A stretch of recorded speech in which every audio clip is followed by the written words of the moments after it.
Olá, pessoal do primeiro ano, tudo bom?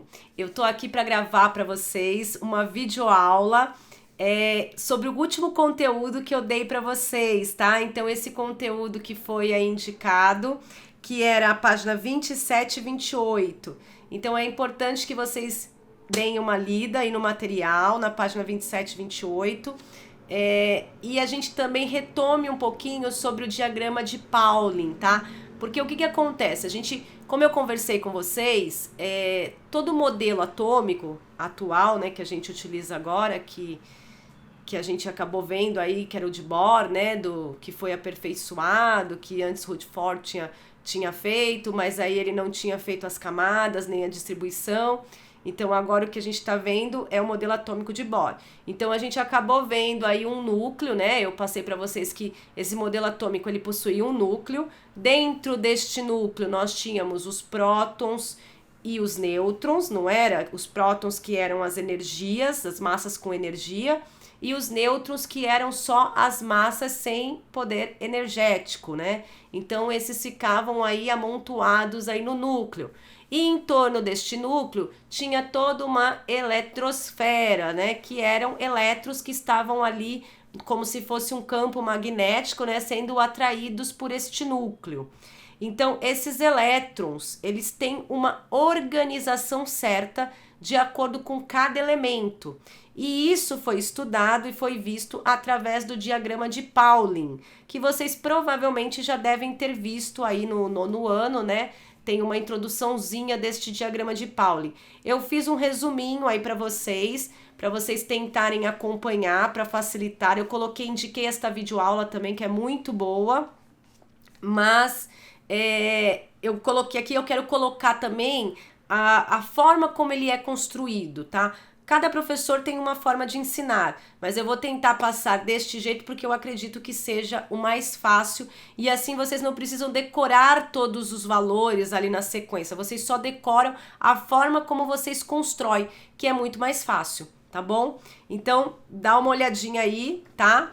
Fica acompanhando, porque enquanto vocês vão vendo, eu vou explicando. Bom, então vocês podem observar que aí já tem um diagrama construído. Quando nós voltarmos, eu vou construir ele com vocês, para que vocês possam ver o passo a passo desta construção. A princípio, como a gente está nessa situação, através de videoaulas, pode consultar o diagrama. Então vocês verifiquem o diagrama, verifiquem toda a construção dele. Quem já sabe, que já viu no nono ano, legal. Quem ainda tá com dúvida, ou não lembra, ou não viu, não tem problema, não precisa se desesperar. A princípio pode consultar, tá bom? Então para fazer o exercício você vai poder consultar o diagrama que tá aparecendo aí na tela, tá bom? Outra coisa importante, percebam que o diagrama, ele é sempre, toda a distribuição eletrônica que nós vamos retirar do diagrama, a gente está sempre vendo na diagonal e de trás para frente, tá bom? Então, olha a posição da seta, tá? Ela vem de trás para frente, de trás para frente, tá? De trás para frente. Vamos fazer os exercícios e aí a gente vai tentando aí esclarecer as dúvidas, tá bom? Vamos lá. Então, no exercício 14, tu tá na página 28, tá bom? Esse exercício tá na página 28, o 14 e o 15. Então, ele tá pedindo aí a seguinte situação. 14. Alguns elementos da família do carbono da tabela periódica, em especial o silício, que é representado aí por Si, e o Ge, né, que é o germânio, né? Podem ser usados na fabricação de semicondutores. A distribuição eletrônica em níveis do silício então esquece o germânio e nem vai usar, tá bom? A gente vai usar apenas o silício, que é o Si.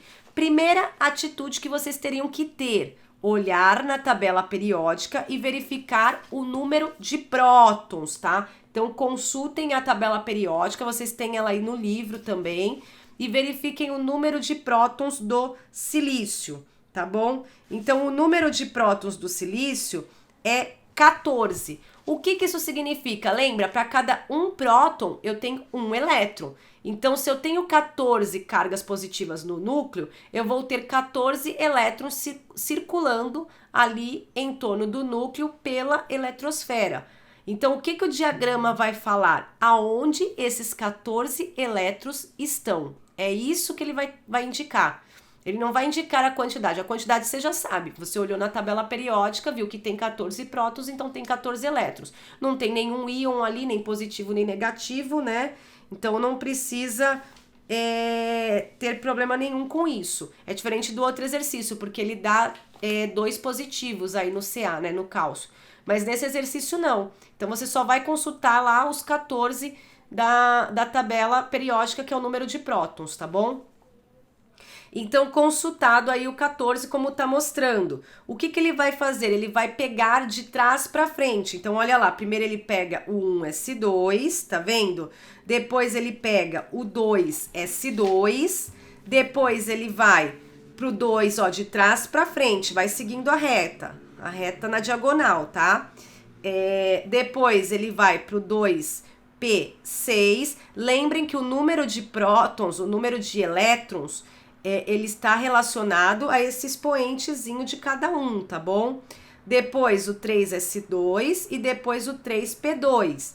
Agora, o que que eu vou fazer? Eu peguei e coloquei todos esses elétrons organizados de acordo com a camada em que ele está.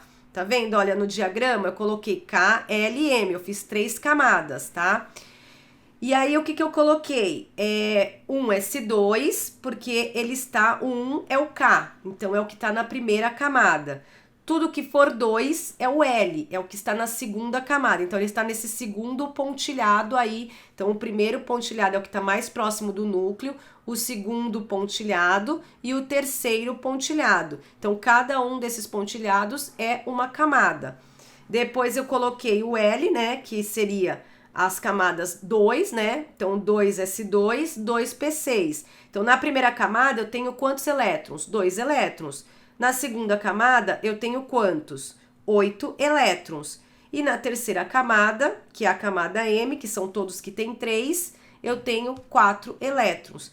Aí, olhem o desenho que eu fiz ao lado, tá bem explicativo. Se vocês acompanharem o que eu tô falando, olhando para essa imagem e se concentrarem um pouquinho, não está difícil de entender. Então, vamos lá, tá bem? Eu coloquei aí na imagem, fiz esse resuminho bem explicadinho para vocês, tá bom? Tá extremamente resumido e extremamente fácil de entender. Aí, olha só, eu montei o núcleo, montei a eletrosfera, tudo do silício. Então, olha o desenho do lado, tá vendo? Ó, ele vai ter 28,1, né, que seria a massa, só que 28,1 a gente arredonda para 28, então ficou, se ele tem 14 prótons, os outros 14, que é a diferença, seriam os nêutrons. Então, ele vai ficar com 14N aí, que é os nêutrons, e 14 prótons, tá bom? Então, tá tudo aí no meio. Ele vai ter 3 camadas, que são 3 pontilhados aí, 3 círculos pontilhados em torno do núcleo, que é uma camada K, no outro a camada L e no outro a camada M. E a quantidade de elétrons, olha lá, coloquei até de cor diferente. Então, na primeira camada são esses elétrons azuis, tá vendo? Na segunda camada são os pretos, que são 8. E na terceira camada são os elétrons. Então, além de eu saber a quantidade de massa, saber quantos são nêutrons e quantos são prótons desta massa, saber como é que está o núcleo, eu também sei a posição que esses elétrons estão nas camadas. Como que eu sei disso? Através do diagrama de Pauling. Então, ele organizou a posição dos elétrons, tá? E aí, se eu for olhar na 14, né, a alternativa certa é a alternativa C, tá bom? Porque é a alternativa em que ele tem 2 elétrons na primeira, né, ou na camada K, 8 na camada L e 4 na camada M.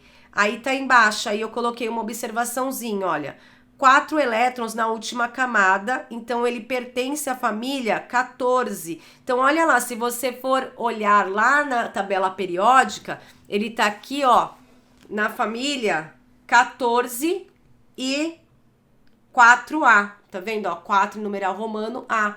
Por que que ele tá na família 14, ó, 14 com 4, termina com 4, 4A? Porque ele tem 4 elétrons na última camada. Não é coincidência, é química. É verdade. Então, são uma das coisas que a química não é mágica, não. é tudo se encaixando. Lembra do que eu falei? Então, lembra que os elétrons que estão na última camada são os mais importantes, porque eles são os que estão instáveis e eles são os que fazem troca. Se eles são os mais importantes, então é para eles que eu tenho que olhar. Então, o que me importa saber do silício? Que ele tem 4 elétrons na última camada. É por isso que ele está organizado nesta coluna da tabela periódica. Olha que maravilha, tudo encaixa, né? Perfeito. Então, é isso. Depois, no exercício 15. O exercício 15 é da mesma forma. Vocês vão fazer a distribuição eletrônica. A única diferença que eu tenho que ver, antes de preencher essa tabela para indicar as quantidades de elétrons que tem nesse núcleo, é verificar que ele tem uma carga aí positiva. Então, esses íons positivos que estão aí, significa o quê? Que ele doou elétrons. Então, ele não tá mais com a mesma quantidade de prótons e elétrons. Agora, ele tem 20 prótons. Mas como ele doou 2 elétrons e ele tá com 2 cargas positivas sobrando, significa que ele tem 2 elétrons a menos. Então, ao invés de eu colocar 18, né, esses 20, eu tô afirmando que ele tem 20 porque eu olhei aqui na tabela periódica, tá bom? Opa, ao contrário. Então, eu olhei aqui na tabela periódica. Então, eu vi que o cálcio possui, depois vocês podem consultar também, eu vi que o cálcio possui 20 prótons, tá? O número atômico dele é 20. Então, o que eu fiz? Peguei os 20, porém, descontei 2, porque eu vi que ele tem 2 cargas positivas sobrando, significa que 2 elétrons mudaram aí de núcleo, tá bom? E aí, é só fazer a distribuição eletrônica, como eu tô mostrando embaixo aí no exemplo, tá? Então, no exemplo não, né? Na resolução, né? Então, vai seguindo as setas aí na horizontal, desculpa, na diagonal e vai, ai meu Deus, calma, tá terminando, e vai vendo a distribuição eletrônica, depois organizando aí por camadas, refaçam esses exercícios, vejam aí o passo a passo do que eu fiz, isso é muito importante, muito, muito, muito, tá bom? Para que vocês possam aí entender o conteúdo. Então, usem os exercícios para entender o conteúdo, tá bom? Explorem isso. Quem quiser aí copiar aí o que eu fiz para ter no caderno tudo registradinho, porque vai ser um conteúdo que eu terei que cobrar em prova com certeza.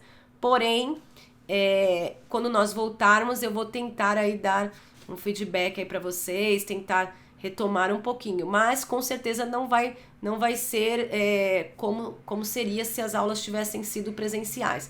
Mas é importante também que vocês tenham maturidade e que vocês aproveitem esta videoaula, aproveitem esse tempo que vocês estão aí de quarentena para estudar. Então, nesse momento vai ter que ser um pouquinho mais autodidata, sim, tá?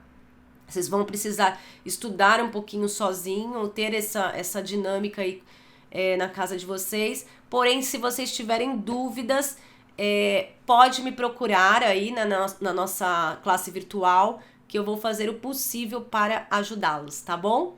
Então é isso. Pessoal, obrigada aí pela atenção e até a próxima videoaula. Tchau!